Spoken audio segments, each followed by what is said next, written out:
Welcome to JWC Livestream. JWC Livestream. This is Story Autopsy with Ricky and Tom, and special guest author Amber Danson. I'm Ricky. Hello, everyone. Tom, are you there? I am there. Oop, I'm here. Hold on. Oop. I'm here.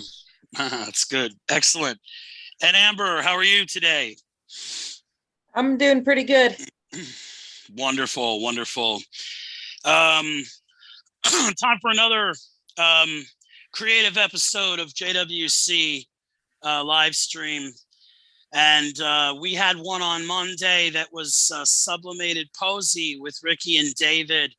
But this is our rock solid slab on Thursdays. Where we talk fiction, we do some reads, and we get down to the story autopsy. We try to learn something about what happened, good or bad.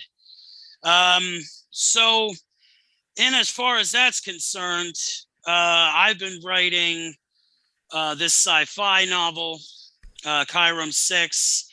I'm at 18,000 words. It's a nice little experimental piece. I'm having fun with it. It's got a bunch of little goony aliens in it and all kinds of stuff. And I'm working on this book with David, the poet, David Anderson, and we're outlining this thing. It's going to be a fantasy, kind of like with pirates, but it's like so much more than that too. So I'm having a ball. I'm getting some more ideas for poems too. Amber, how about you? What are you working on creatively lately? Well, I have this version of Red Riding Hood that I got an idea for. I've been doing some work on that. Oh, cool. Maybe to read? Yeah, I have some of that I can read. And I haven't gotten very far yet, but I think I've got a nice start. That sounds great, man. Your stuff's great. I'm looking forward to hearing that. Tom, how about you, man? How you been creatively? I've been working on. I'm on chapter 23 of Blood on the Sand, my Florida novel, and I've written up a timeline to finish the book up. So all told, it should be close to 45 chapters because I have to go back. Some of the early chapters are way too long. So I'm going to have to do a lot of surgery. Cut those into 3,000 word chunks. Yeah. So for the sake of clarity and process, by a list or whatever word you used, you mean like an outline? Like you're talking about some kind of chronological thing that has to tick down for the story to be done. Because you're Captain Pantser, so I want to. You know what I'm saying? Very, very basic outline, if it's an outline at all. Right now, in where I am in chapter 23, it's November 9th. The entire novel ends on January 15th, so I don't have a whole lot of time. There's one more encounter with the cryptid that, results in the death of somebody you know, Rich. So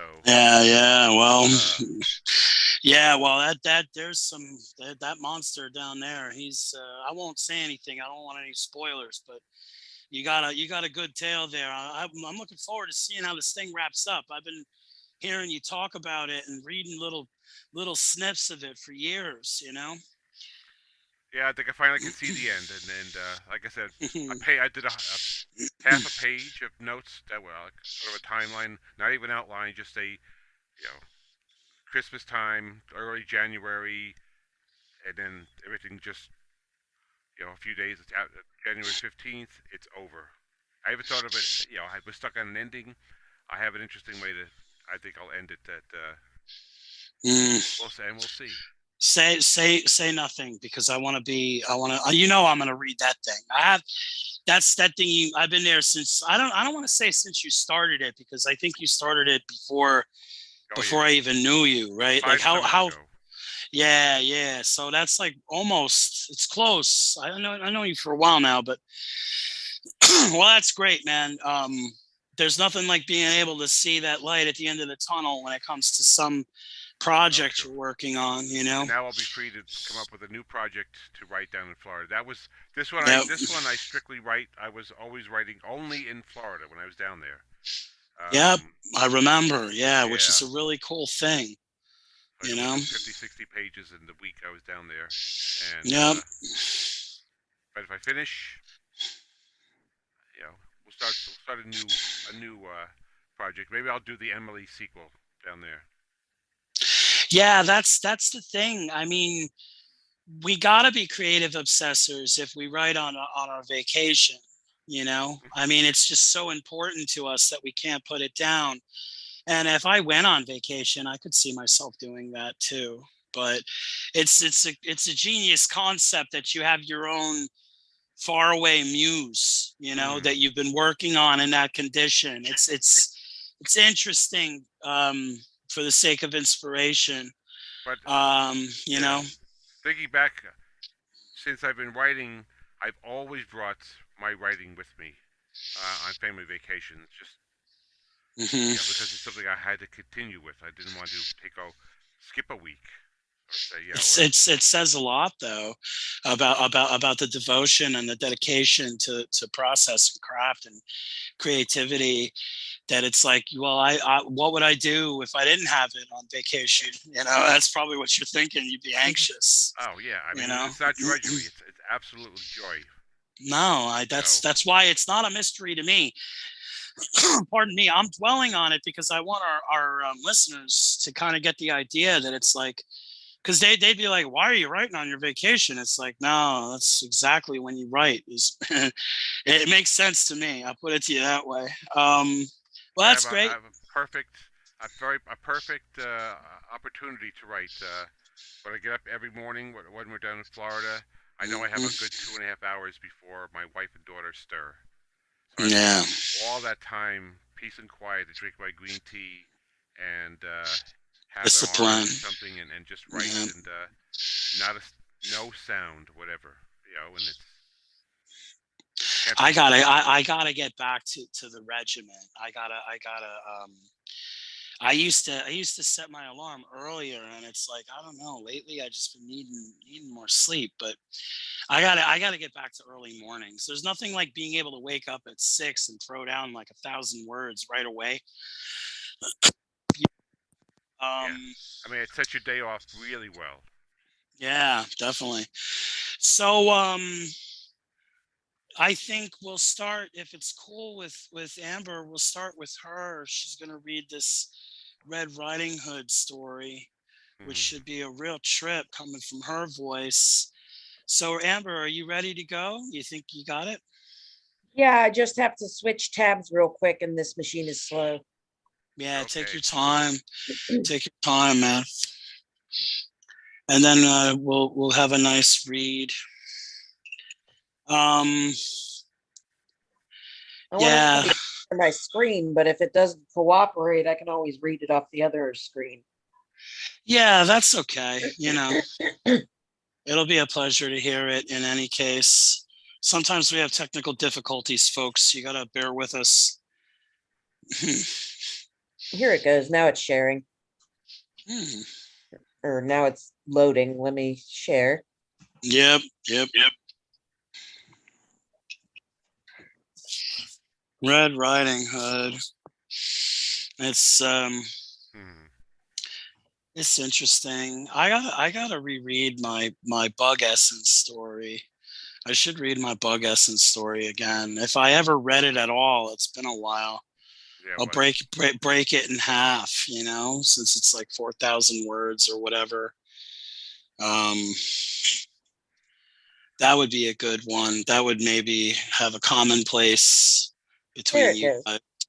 Woo!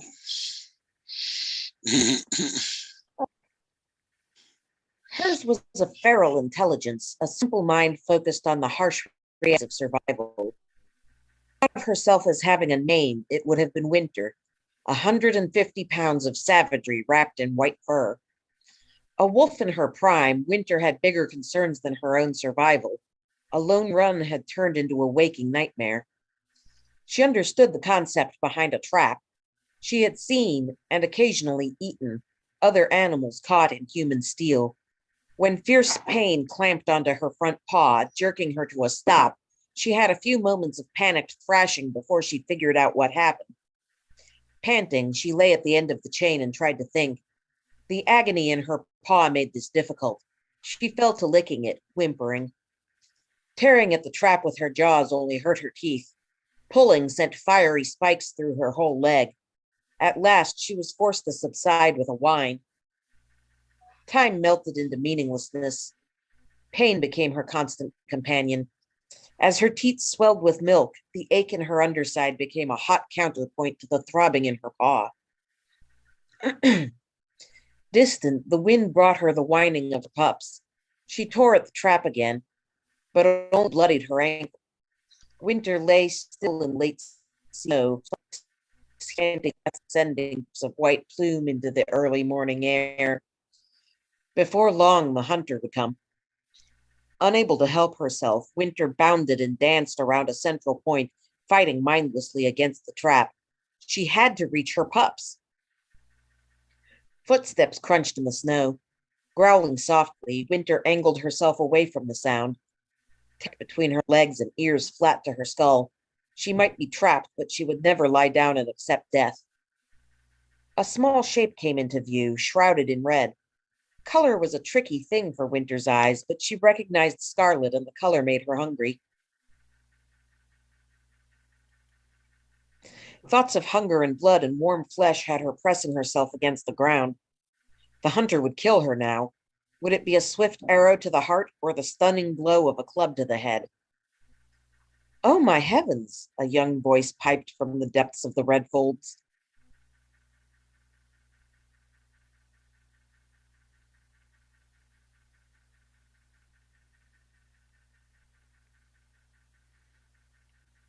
Uh-oh. Yeah, I think she froze. Oh my. Either that or it's a really bad cliffhanger. Well, I don't know. I think it's like ready to drop. That's not cool. It never shared the screen either. It's got some kind of issues. We're having a little technical difficulties here. I thought, yeah, she dumped out because it crashed. I had a feel. I mean, I thought we were. I thought we had this stuff worked out, but I don't know. Something's going on with Zoom. Tom, What's up? why don't you get your stuff ready for a read in case she's got problems, she can't come back or whatever. Okay, I'm set up just in case. Yeah, well, let's we got to do something. We can't have dead air here, so I think maybe you should just start reading, and then if she comes back, you could put the brakes on it. I don't want her, she might have to restart. Who knows how long that'll take? You know what I'm saying? Yeah. So I will do. Go to chapter 2 of. Start chapter 2 of War of the God Shards. Yeah, this is the Shrilla stuff you were reading last time, right? Yeah, it's chapter 2, Night of the Inferno. Sweet. A light breeze filtered down from the North Enestra Mountains. A hint of charcoal fires burning rode in the air. The royal coal makers were the only people allowed to make charcoal in the kingdom of Varasol. Anyone else caught making charcoal was subject to long and torturous prison sentences. A closer look at this unlicensed burning revealed small bands of Gallinex and Woodlar rebels, openly defying the strict decree. People rarely find Gallinex and the Woodlar outside of their own territories. Averaging 8 feet tall, Gallinex are the largest residents of Varema, while the Woodlar are the smallest. These renegade groups claimed allegiance to no crown or kingdom. They lived in the Olank Forest and the Enestra Mountains, and had resisted all efforts of 3 kingdoms to exterminate them. Morda, first counselor of Varasol, had proof that these rebels were dangerous. Witnesses brought forth testified that the rebels had invaded their villages. They always took food and weapons. Their raids had been violent, leaving many villagers dead or wounded. King Orsolan saw and believed these things as Morda presented them to him. The queen did not. Queen Myrina saw few things as clearly as her husband did. She needed more facts than those presented by some withered sorcerer. Her instincts told her not to trust someone with one bloodshot eye who hobbled around as if in pain. During Morda's tirades before the king, she had seen the many scars on his arms when his sleeves slipped. They crisscrossed his limbs in a pattern that showed a life lived in great discomfort. Morda was a shard mage, she perceived from experience. A thick etherium armband clutched his forearm tight. An egg-shaped gemstone gazed from the band like some obscene eye. Its color was never the same from one instant to the next. Myrina had studied it several times, when she willed herself to be in his presence for more than a moment. There was no pattern within the shifting colors. The first counselor stood before the king and queen on unsure legs. Beside him stood Morris, dragon overlord of Varasol. The army of Varasol were the elite troops among the shattered bracelet kingdoms. Officers trained from childhood upon muzzled battle dragon pups. Only dragons of the meanest disposition served for war. Most were sand and sea dragons. Royal officers preferred the smaller gem dragon. Feisty and hard to handle, gem dragons proved more versatile in the field. Few enemy positions held out against the dragon army for long. Tell me, Lord Morris, do you vouch for Counselor Morda? Asked the king. I do, your majesty. You've seen these mountain raiders in action? I have, several times, twice with Counselor Morda. I see. The queen was having a difficult time accepting their story. Her trust in Morris was unwavering. That he trusted Morda, a man she thought may be an enemy of the kingdom, bothered her to no end. She suppressed her distrust and continued. Counselor Morda, I trust these raids are being dealt with post-haste. Indeed they are, your majesty, said Morda. Inward he smiled at the fool she was. If they perceived his true identity, he would be thrown in the darkest dungeon in the kingdom. Such trifles as attacks by the mountain raiders concerned him little. The raiders were part of his own mercenary force, putting on a good show for these backward people. They were part of a comprehensive plan that would involve all Varema. His appointment as first counselor of Varasol was one of the over a dozen such plans he had been cultivating across the world. He had significant influence in as many more kingdoms. In each kingdom he had a separate, distinct identity. The monarchy of Kiral in the Southern Union was the only place where he lived by his true name, Mordain, master of the Temple of the White Z, a worshipper of Zala, goddess of pain, and a 10th Order Shard Mage. He was the possessor of Ovix, the Shard of Zala. Ovix contained a fragment of the other 14 shards. They forever wrestled among themselves and created its ever-changing colors. What is being done about these outlaws? Asked Myrina. Morda's eyes bore into her, and she suffered a pull upon her soul. Like sleep, this pull drew her in an unsure direction. Her gut told her it was not a wise place to go. She shook her head, and the contact broke for the time being. Is something wrong, your majesty? Asked Morda. No, just tell me your progress. The raiders are unpredictable. They did strike in 2 separate places on the same day. Are you sure? The information has been verified by myself, traveling to each village after the attacks. They are at least 500 leagues apart. Mordain had also had the exact time and place for each raid several days before they occurred. His own men now controlled the various small tribes. They incited unrest and avoided the small army sent out to arrest them with ease. 500 leagues? Oh, shall I pause? No, you keep reading, and then Amber will pick up after you. Okay. Okay. Yeah. Yeah. 500 leagues. Yes, we must do something about this. Do you hear me? Each and every word resonates within my memory, Your Majesty. Do you mock me? Never, Your Majesty. I would only seek to serve thee better. Inside, Mordain held back his urge to strip the skin off the fat queen. That would come later. As for now, he was waging an unsuccessful war in controlling her mind. He would be cautious with this one. Too much effort would allow her to discover his machinations. He would lose all his gains in this kingdom. Verisol was too vital to his plan, along with Marduk and Tiamatok. You can serve me better by getting results. My very next item, Your Majesty. I learned one of these bands of outlaws is being driven into a small canyon on the Corvini Plain. They will not realize until it is too late that the other end of the canyon is blocked by an avalanche, which will trap them once inside. Yes, how quick she picks up these things, he thought. He had gained control over the king 6 months ago, but he needed the queen also to carry out the last pieces of his strategy.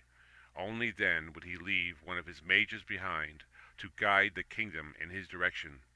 In 6 months he had not broken through her powerful will. I guess that'll be good for now.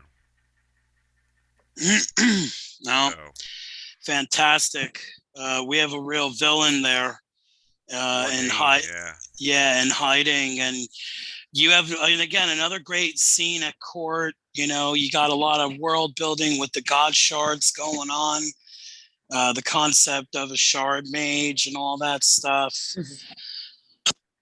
Is there too much Um, exposition in the beginning? Or well, not for me. I'm about world building though. So I guess I got a bias, but it's well done. I mean, it's smooth. It's not like there's any clunkiness or where I'm like, oh, there's nothing like yeah, that. good It's like on. it flows smooth. It's got a nice pace, so I don't see any aberration in doing that. Amber, I don't know how much of it you heard, but um, what did you think of because he's asking about Expo. You think there was too much in there? Well, I I only came in towards about the last third of what he was reading. Not sure what happened to my thing. It just dropped all of a sudden. Yeah, no, it's Happens, cool. yeah. It's cool. Yeah, we all have, there's technical difficulties. It's happened to me before. It's all good. But what you heard sounded good. Yeah, it's true. It's not Oh fair to yeah. ask. Yeah, Oh yeah. cool. Listening to So, Tom Reed is always the delight. yeah, Yeah, it's Mordain true. is my big bad guy in this whole Ah. huge epic. He walks with pieces of broken stone in his boots to show his devotion to the goddess of pain. Oh. Yeah, No, he's one of those. he's into pain. He tortures people. He throws dogs off cliffs, off the top of castles, and Yeah, well, I, um, I heard his expectancy in his voice when he was talking about flaying the fat queen, as he said it. He yeah. sounds If like she a doesn't, real yeah, a real cruel being. if she doesn't come into line, he's just gonna gut her and get another queen installed in there. He's a Mm, kingmaker. This doesn't really spoil anything, but in 3 other kingdoms, the daughter of the king and the queen, he has impregnated 3 of them. So eventually, his child will rule those kingdoms, and man, they'll be, you know, um, ambitious, isn't he? he's. Sheesh. I without making him too much a cliche. I tried to make him, bad. You know, I think you got something there. You got a handle on that. He doesn't seem very pleasant. Although, like all good villains, I am interested to see what's happening with him and where he's going to go, how he's going to mhm. end up. So we're not lacking in that department. You know what I mean? He's got he's got a dozen identities in a dozen kingdoms across the world, just in case two people from 2 different kingdoms get together and they both don't know the guy named Mordain. He changes the name so He goes, "Oh, we have a guy like that in our kingdom. He's, you know, you know, Bob, and Bob Dane. yeah. So yeah, Bob Dane, So Yeah, all right. Yeah. I thought that he's very things he's thinking things through. Um, Yeah. very No, much it's so. good. Yeah, we got machinations. We got all kinds of setups. It sounds great, man. It's Look, a lot of look. mythology that I mean, like I took a page out of Tolkien's book and I did a lot of history, background, and not nearly as much as Tolkien did. Yeah, He had well, everything down, but good luck. Good luck trying to even fit in his shadow. I mean, he did so much for high fantasy and for world building in general. So yep. if you could even come close to that, then you're doing fine. Um, right on. It sounds like you're well on the way with Vilrema, man. Um, so thanks for reading. That was really cool. Now, Amber, maybe we could get back to the paw, the snare, and the teats. Somewhere, if you could just rewind it a little bit back, so that the people have a bridge, our viewers. Okay, Thank you. yeah. Just rewinding a little bit. There we Yep, go. we'll bear with you. Okay, so the last you heard that she had been trapped, Winter the Wolf. Yes, exactly. Yep. Time melted into meaninglessness. Pain became her constant companion. As her teeth swelled with milk, the ache in her underside became a hot counterpoint to the throbbing in her paw. Distant, the wind brought her the whining of her pups. She tore at the trap again, but only bloodied her ankle. Winter lay still in the late season snow, flanks heaving and panting and panting breaths sending puffs of white plume into the early morning air. Before long, the hunter would come. Unable to help herself, Winter bounded and danced around a central point, fighting mindlessly against the trap. She had to reach her pups. Footsteps crunched in the snow. Growling softly, Winter angled herself away from the sound, tucked her tail between her legs, and flattened her ears to her skull. She might be trapped, but she would never lie down and accept death. A small shape came into view, shrouded in red. Color was a tricky thing for Winter's eyes, but she recognized scarlet, and the color made her hungry. Thoughts of hunger and blood and warm flesh had her pressing herself against the ground. The hunter would kill her now. Would it be a swift arrow to the heart or the stunning blow of a club to the head? Oh, my heavens, a young voice piped from the depths of the red folds. Small, dimpled hands pushed the hood back, revealing a round face with a snub nose. Winter snarled at the little girl. She recognized the human as a cub of her kind, but surely the hunters wouldn't be far from their young. The child carried no weapons, yet Winter expected at any moment to hear the crunch of bigger boots on frost-killed grass, to see the pitiless eyes of another hunter for whom she was the prey. Mercy was unknown to wolves. Theirs was a harsh world. The little girl came closer, but not too close. Winter supposed the cautious way she moved and the wide eyes were signs of respect. Quite right, too. Winter's fangs could lay this young one's frail hide open to the bone. She would not go down without a fight. Shh, now, I'm not going to hurt you, the sweet, clear voice continued. Hush, hush, let me look. Winter only snarled louder when the girl eased forward. The mouth noises meant nothing to her, though there seemed to be no hostility in the sounds. Crouching just out of reach, the girl peered at the steel trap, stained scarlet from Winter's blood. Winter curled her lips back, revealing sharp white teeth as jagged and shining as the metal clamped onto her paw. Shh, it's okay. With the red cloak open to the crisp air, a thin body was revealed. Winter sniffed, the faint breeze bringing her the girl's scent. There was none of the sour fear evinced by even the most experienced hunter when facing another predator, only the merest hint of trepidation. The pale eyes, which avoided meeting hers for more than a heartbeat, were clear and concerned. As she watched, the human cub swung the cloak from her shoulders, keeping her movements slow. A flick and a swirl, and the crimson puddled on the churned up snow. Still moving slowly, the cub flattened herself onto the cloak. Winter's growling subsided. Puzzled, she tilted her head and stared at a human in a wolf submissive posture. This much she understood. Though she knew the mouth noises must have a purpose, they were meaningless to her. But when the girl cub rolled onto her back, whimpering in a fair mimicry of a puppy greeting, Winter covered her teeth. Could it be that this human meant no harm? Winter knew so little good of humans. Her ears pricked up in her interest, and she sniffed with more vigor when the girl cub's submissive rolling brought her closer. I would hurt you, the girl whispered, head ducked between her shoulders and body pressed flat to the scarlet softened snow. Those flexible, untrustworthy hands inched forward.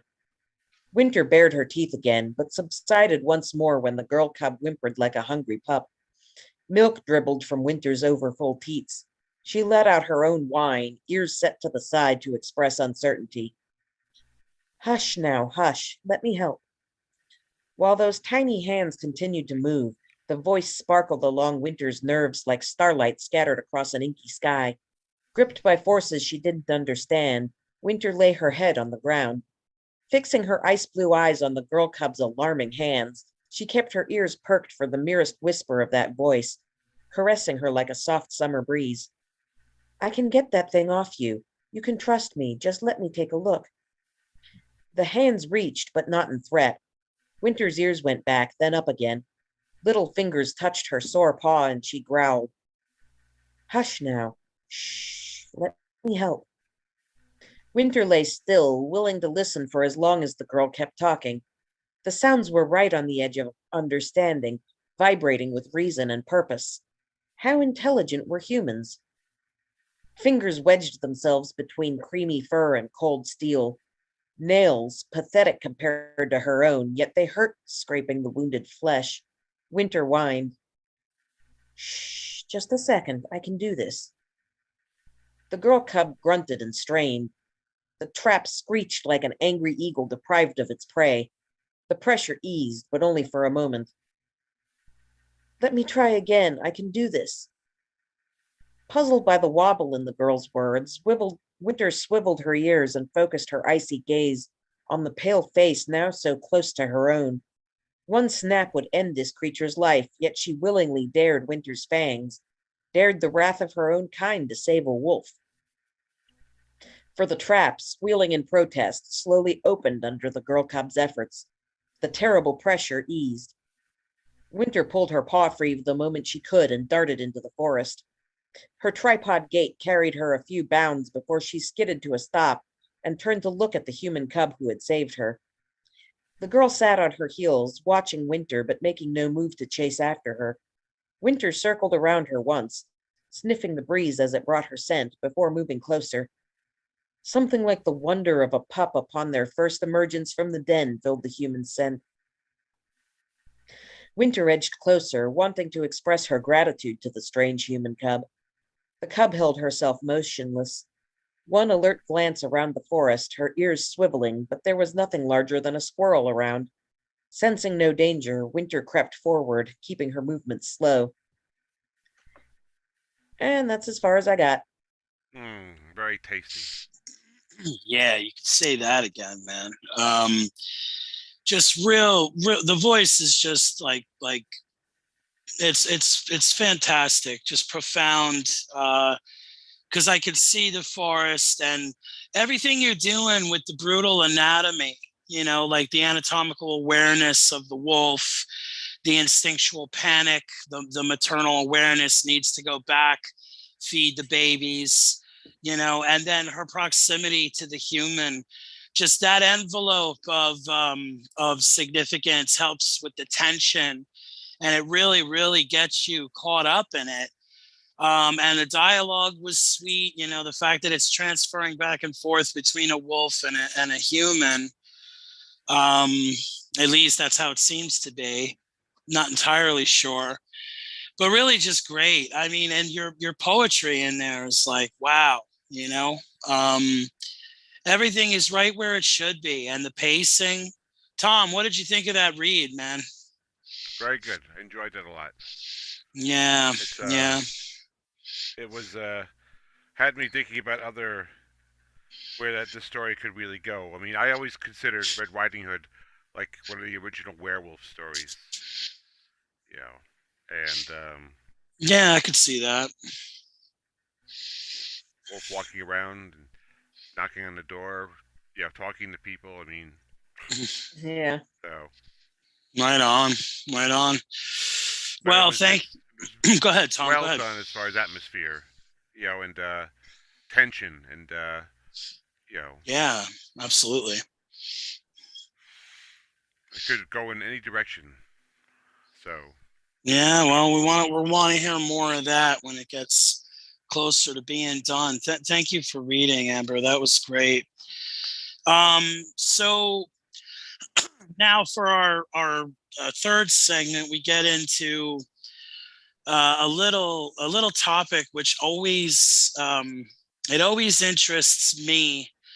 Like I tend to ask this question in groups, like when we do workshops at JWC. Um, the concept of the dawn of creative force. That is to say, like, when did you first know that you were a creative and like you had to write stories, or you found yourself writing poems, or I mean, even if it's just reading or watching flicks and really getting into it, like you knew, wow, I have to have more of that. I have to follow that creative force to its origin point and make my own. Um, when it comes to me, I want to say like in middle school or something, I started writing stories typically in class when I was supposed to be doing something else. I would be writing hmm. like a poem, some terrible poetry then, because what did I know? But it's also the concept of like making stories, like the creeping willow. It was like this tree that ate kids or something in middle school. And then I had this other one where this kid had wore radioactive cookie dough like a venom suit, and he was like the little superhero in his town, and I was using my friends as like models. And I don't know, that was like back, I want to say that was like in seventh grade or whatever. And like Star Trek and Star Wars and movies like The Dark Crystal and all the 80s Swords and Sorcery and like classic sci-fi flicks, it I knew I needed more of that. I knew I wanted to know what that was, the creativity behind it, the genius and the art. And I just been doing that stuff, like especially writing poetry and novels and stuff. I've been doing that ever since. Um, how about you, Amber? I know you've been at it for quite some time. So when did you first feel the touch of the creative force in your life where you needed to write or you know Well, I'm a little, I believe that everyone is born with a creative spark and that it's the parent's responsibility to nurture that.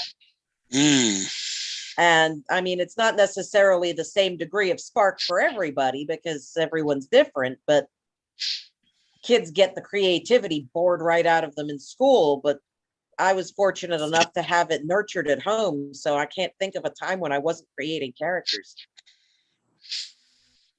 it's awesome. That's a real blessed state to find yourself in. I can't say I had the same experience on my end, Mhm. um but you're right. There is something to be said about rearing and creativity. You could either like put some tinder and kindling on that spark and get a fire going, or you can swat it out. And then the kid is like, nope, I guess not. Yeah. So that is important for parents to keep an eye on that. And when would you say you wrote your first short story or whatever piece of significance? How old were you? If you I had to don't know. guess. I don't know because I was in fourth grade when I wrote this story. Um, It was supposed to be, the writing prompt was how to clean your room. And I made it into this little comical thing where the room didn't end up getting clean. It just sort of ended up getting tunneled out in the mess to create a little burrow. Nice. Yeah, well, that counts. For in the fourth grade, that sounds pretty cool. And that's far back. That's pretty wild. So there's something to mark. You know, you had support and you were able to access it early, and you're very talented, obviously. Well, I've always been doing role-playing games. I've been playing Dungeons and Dragons since I was 6 years old. And even before that, me and my brother had been observers of Dungeons and Dragons games. So we would play our own games with our action figures that we had made up ourselves. And everybody had their own personality. They had their names. They had complex relationships. I mean, like a character outline that you're working on. Yeah, no, that's very good point. That's a very, very good point. Yeah, I'll have to give that some thought. That's really cool. So yeah, I've always been poetic too, because according to my mother, I was 4 years old when she caught me staring at the sunset, and she said that what I said was, "Oh, fiery ball, oh, fiery ball in the sky." Putting that together at 4 years old, and I'm like putting a poem to the sun. Yeah, you were meant for this. That's for sure. If it goes all the way back to your stroller and you're making Posey, wow, David will be thrilled. David will do cartwheels if he hears that story. Yeah, well, it helped that my mother exposed me to Shakespeare early too. She taught me to recite part of Hamlet's soliloquy when I was 3. Your mom is awesome. That sounds awesome. I mean, she's a character. It's like the Vulcan Science Academy of creativity over here. That's fantastic. I can still recite that to this day, what I learned when I was 3.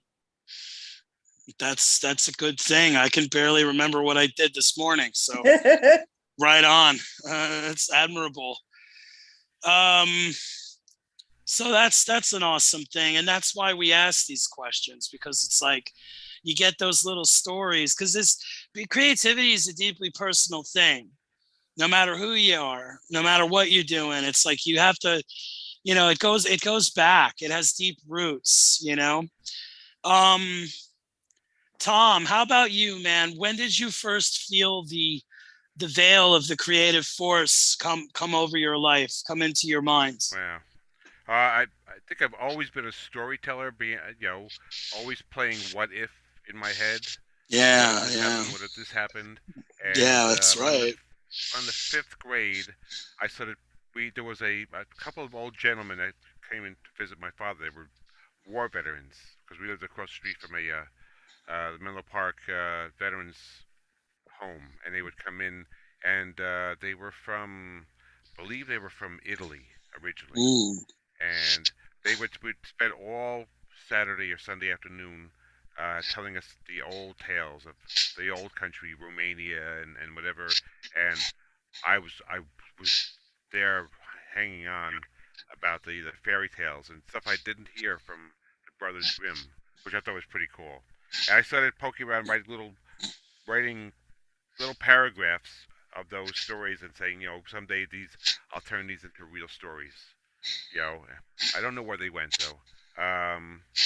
Then in let's see, in junior high, last year, the teacher said, "I want something creative from you before we go away for the summer." So I wrote a story about a young boy who was really under a lot of stress, and he wound up hanging himself.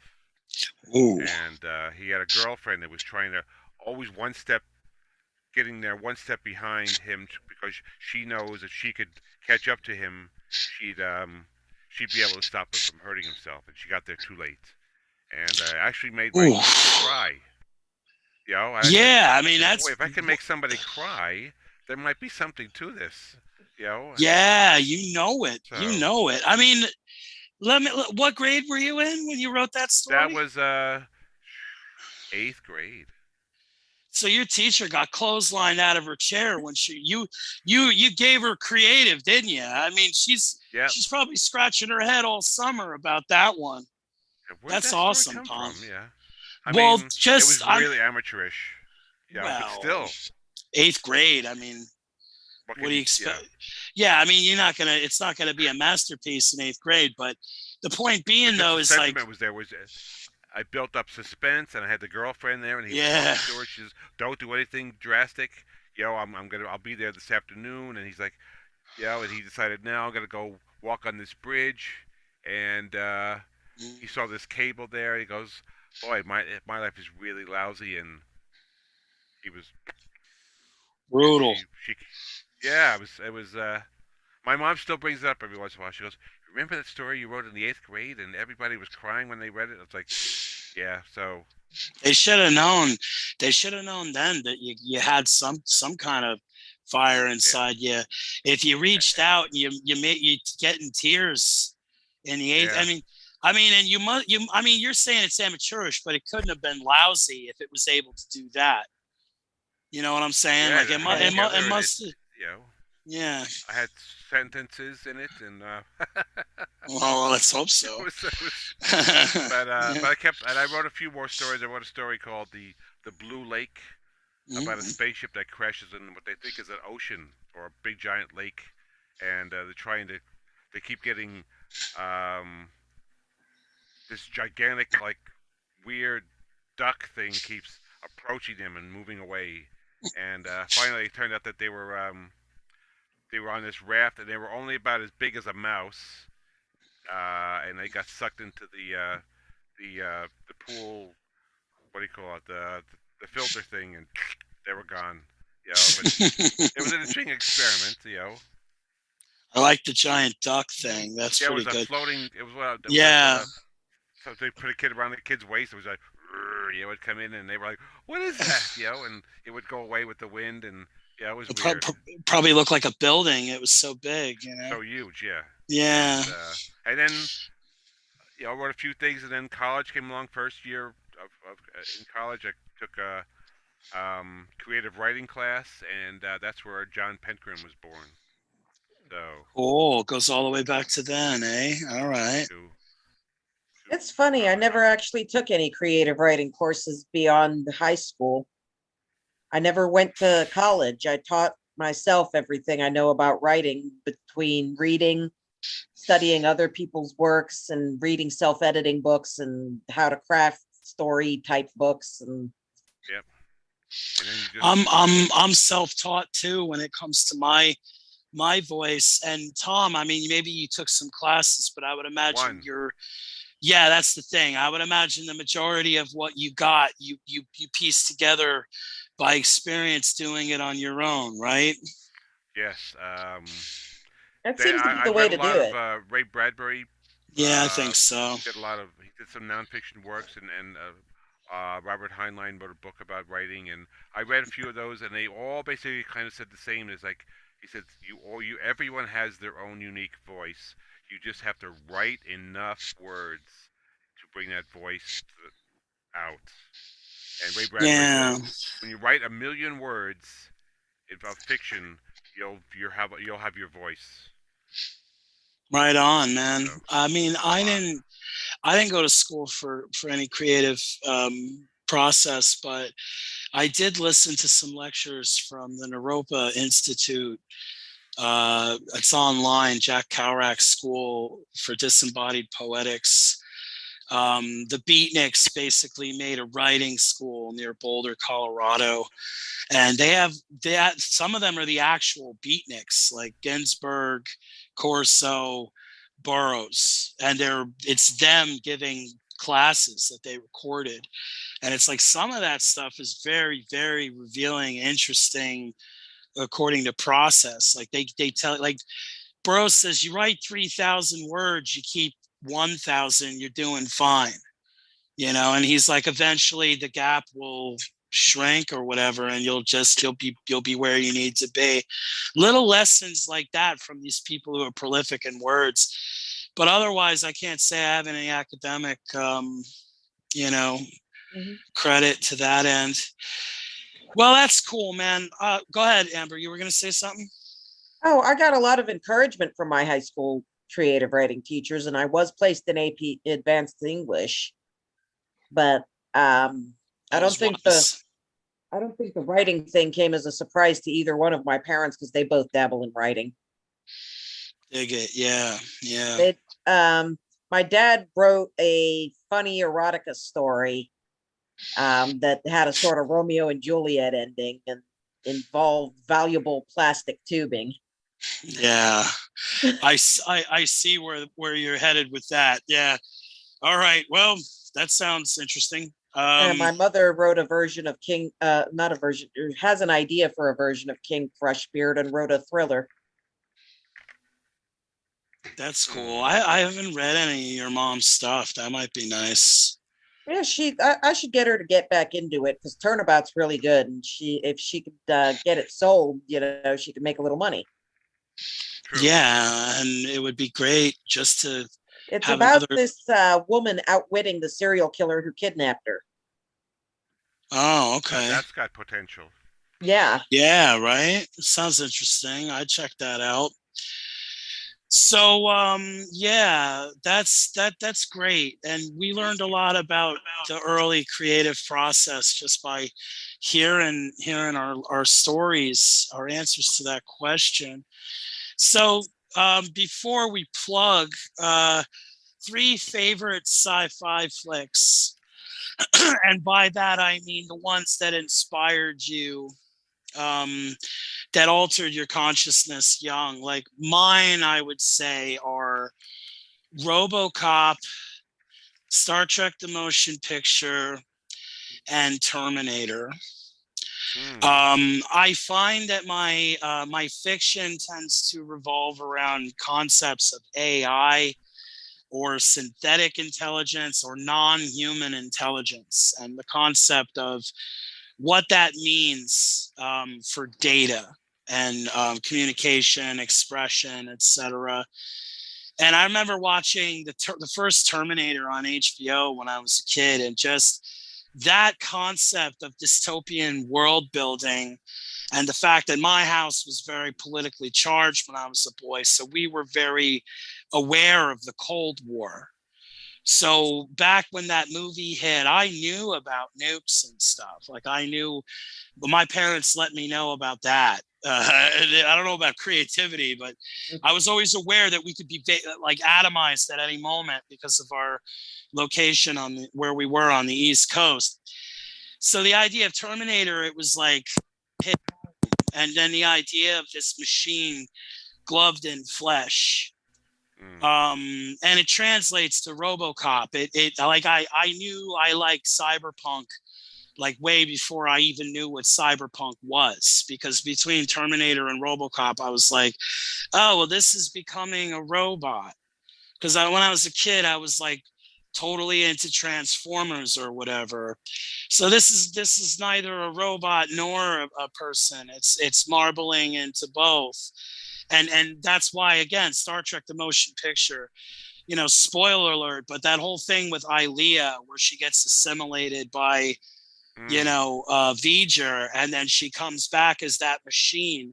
When I was a kid, that was like, I found that ticklish. I was like, wow, so she was a human, and then now she's a robot. And the concept of her ghost, like, because by the end of that, Decker and her are having that conversation, and there's a ghost of the human inside the robot. Like they copied her so well that there's like a piece of her soul inside the machine. And as a kid, I perceived the mystery of that, as much as a boy could. It's not like I'm sitting there writing a million words about it yet, but I found it so inescapably fascinating. I really thought about that. So Hmm. when you read my books, I mean, you'll see Much why that influence. is. Yeah, Yeah. dig it. So, Amber, how about you? Your favorite sci-fi flicks? Three favorite. It's not fair to say only three. I wanted to do five, but we only have so much time. Well, I was always bigger into fantasy growing up, so I had to think kind of hard about the sci-fi I was most interested in. But I Mm. really think that watching Jurassic Park when I was 9 years old had a lot to do with coming up with the Shattered Sky. Yeah, And I'd I'll say. say. Yeah. yeah, and I do like dinosaurs, so the Jurassic Park was a fun movie. And I saw it in the theaters twice because my parents had divorced right around that time.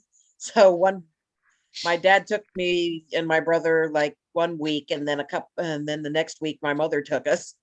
What do you want to see? We haven't seen Jurassic Park yet. Wink, wink. Yeah. That, that's right. That's right. Yeah.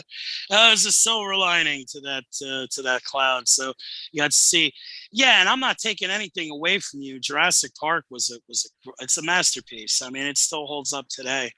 Yeah. Um, Others I liked are kind of more on the humorous side because I know Lost in Space, the 90s one, was kind of cheesy, but it's fun cheesy, especially if you watch it when you're drunk Oh yeah. yeah. or Well, otherwise altered. it can help. It certainly can. I remember seeing. I mean, I saw that flick, but I don't remember it much. But I don't remember it being so terrible. It wasn't terrible. It's just a little bit cheesy. Yeah, well, sometimes sci-fi cheese is good. You know, Yeah, Yeah. I I think it's found pretty that. good. It's one of the few VHS tapes I had growing up, so I watched it a lot. Dig it. Yeah. And then my third favorite would probably be The Hitchhiker's Guide to the Galaxy, but not the new one, the original British one. The TV version.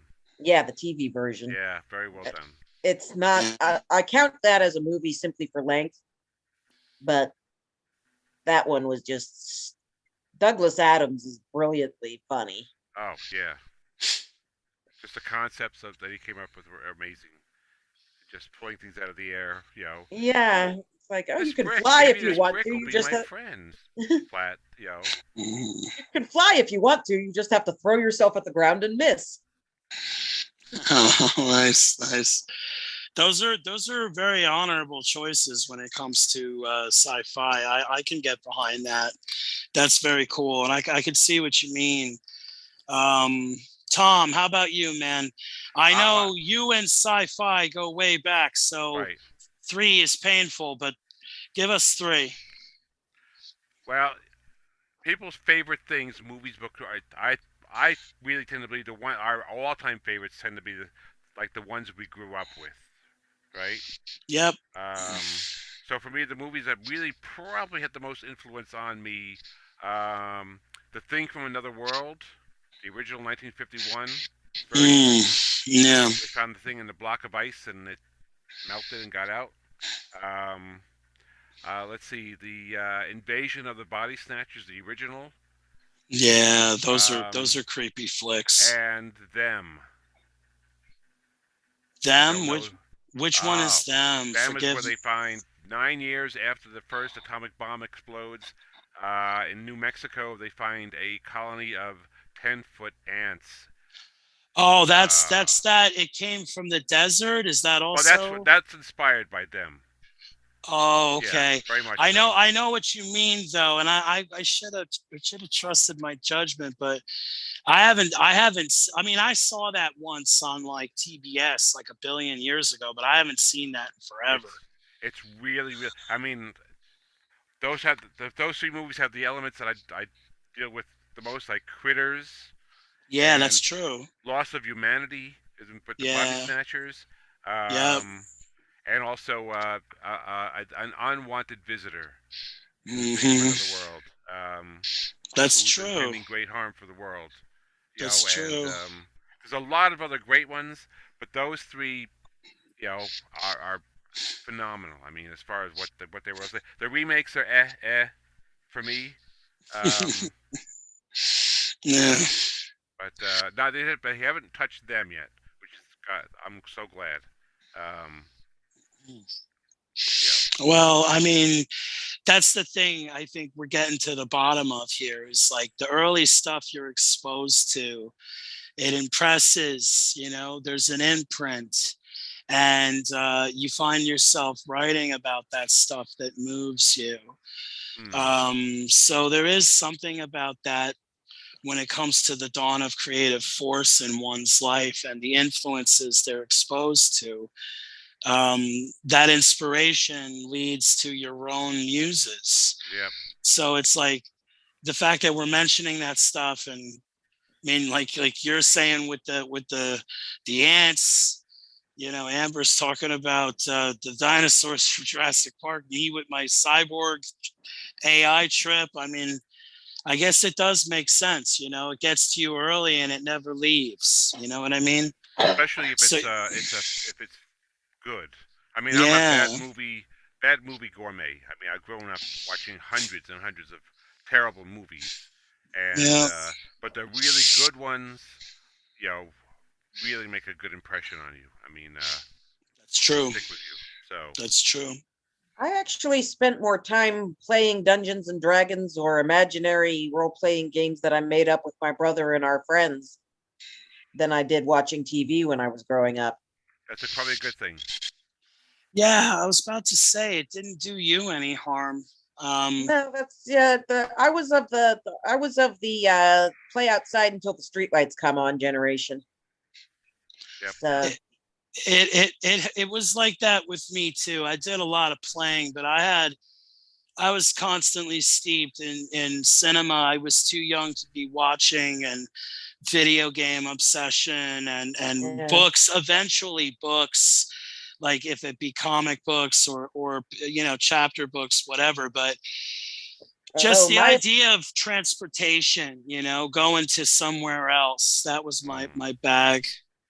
Oh, my obsession with books was so huge that my divorced parents presented a united front to my fourth grade teacher to tell her not to let me read books that I brought from home. The teacher was appalled. She's like, I can't tell a child not to read. My parents were like, you have to tell this one, otherwise she won't socialize, she won't eat, she won't do her schoolwork, she won't do anything but read. And the teacher didn't believe them. And then in the middle of the school year at the PTA meeting, she complained that she couldn't get me to stop reading, that I would hide my books behind my textbooks. I used to sneak out to the library and just hide in the back and read. And I had enough things like, it's go take your pills, or go talk to this, or go to the nurse. So I was in and out so much. It's like I can get away with this, and I did. That's how I read War of the Worlds. Well, this has been great. Like always, another fantastic episode of JWC. We could talk about stuff like this for another hour and not get tired, but here comes our time budget. So check us out, man. JWC Livestream on Mondays. We go from 7 to 8. And this is a brand new show. It's Sublimated Poesy with Ricky and David. And we're talking about poetry and poetic voice fulfillment. Like, even if you're not into writing poems, it's bringing the flowers and the weather to your language, like getting a little more descriptive, that's what poetic voice fulfillment means to me. It's acquiring your own wordplay, as David says on the page. So we're trying to focus on that on Monday. Come join us. That would be great. Sign up for that and other events at joeswriters.club. That's joeswriters.club. Those are our forums. Follow us on Facebook, Twitter, and also check out our YouTube channel. Please like and subscribe. We're trying to grow our viewership there. JWC's got a lot to offer with our writing community. Last Tuesday's meeting was like on fire. It was fantastic. We had some new people do some reads. It was very exciting. Join us for that on Tuesdays, 7 to 9 Eastern time. That's 7 to 9 p.m. Amber, what do you have to plug today? Well, still the Death's Nightmare series is the only thing I have out. That's available on Amazon Kindle right now, and I'm actually in the process of pulling from draft to digital so I can enroll Death's Nightmare in Kindle Unlimited for the folks. Oh. Cool. Very good. So Death's Nightmare, Amber Danson, Amazon Kindle, go check it out. You will not be disappointed. Her thrillers are as good as her cryptids, folks. Tom, how about you? What are you plugging today? I have my two story collections, Dwellers in the Shadows and Is It Still Out There? They're both on the Amazon Kindle. Electronic, paperback, and hardcover editions are available. New covers on Is It Still Out There has a new cover, which is easier to read. So Great. You heard it. Thomas Tiernan, Amazon. Go check it out. And I'm Ricky. My author name is Richard Andrew Olkus. I'm on Amazon. Check out my book. I got a couple books up there, and there's more to follow. But check out Babbletron, After the Fire. It's a dystopian cyberpunk novella. Had a lot of fun writing it. And we got to read. I read the first chapter a couple episodes back. Go to our JWC YouTube page for the live stream and check us out. And this has been a great show. Thanks everyone for being on here and reading. And thank you, our lovely audience, for listening. And we'll see you soon. All right. Take care. yes, Bye, everyone. Bye-bye, folks.